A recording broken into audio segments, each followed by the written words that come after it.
안녕하십니까. 국세통 안정환 실장입니다. 오늘은 계속모드란 책을 소개해 드리도록 하겠습니다.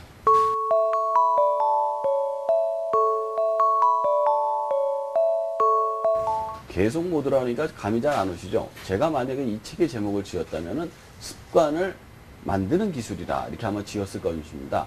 그래서 어떤 습관을 만드는 책이냐, 좋은 습관을 만드는 기술에 대해서 나와 있는 그런 책이 되겠습니다.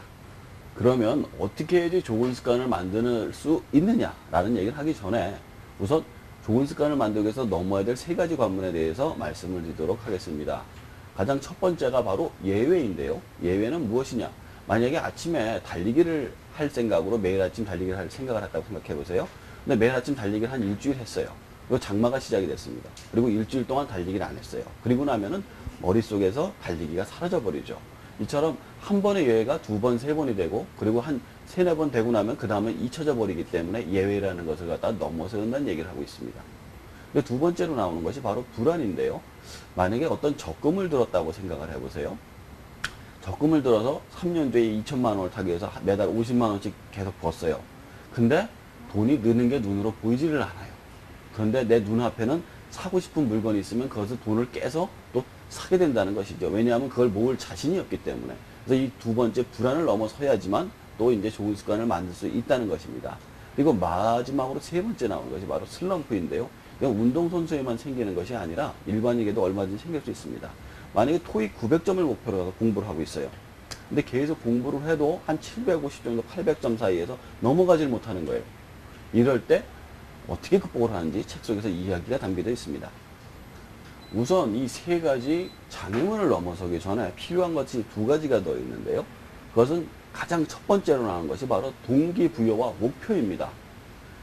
만약에 몸짱이 되고 싶고 어떤 운동을 해서 나온 배를 들어가게 하고 싶으시다면은 자신의 몸매에 맞는 사진을 갖다가 자신이 원하는 몸매를 여기다 붙여놓으세요.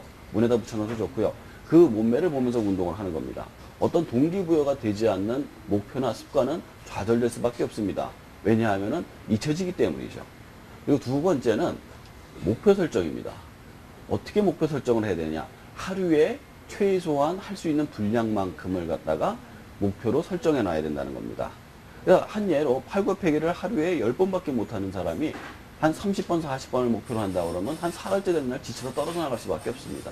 그리고 하루에 공부할 시간이 1시간밖에 없는 사람이 3시간 이상을 갖다 잡아놓는다면 그거는 분명히 지칠 수밖에 없죠. 결국 하루에 최소한 할 수 있는 분량만을 정해야 된다는 사실입니다. 그리고 마지막으로 세 번째가 불안하고 예외하고 슬럼프를 넘는 그런 방법이 나와 있습니다. 그러면 첫 번째로 아까 맨 처음에 얘기했던 예외를 넘어서는 방법은 어떤 것이 있을까요? 그것은 바로 플랜 B를 준비하는 것입니다. 플랜 B란 뭐냐? 바로 차선책을 말하는데요. 아까 얘기하던 달리기를 매일같이 하기로 했는데 비가 와요.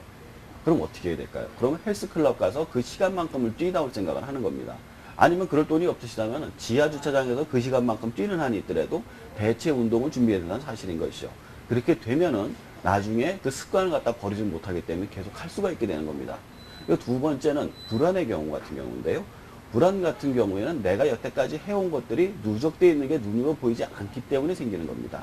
그래서 다이어트를 시작하셨으면은 일기를 쓰는 게 좋고요. 적금을 시작했으면 그래프를 그리는 게 좋습니다.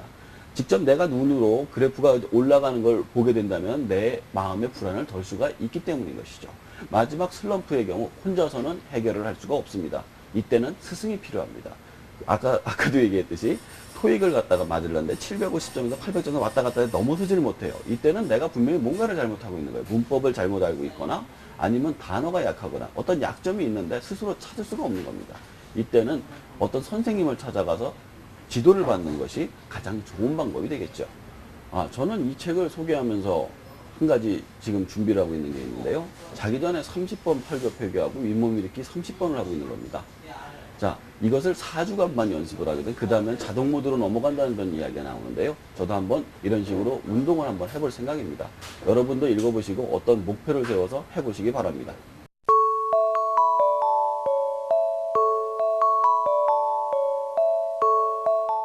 자, 오늘의 추천 도서는 뜨거운 지구에서 살아남는 생활습관 77가지라는 굉장히 긴 제목의 책을 소개해 드리도록 하겠습니다.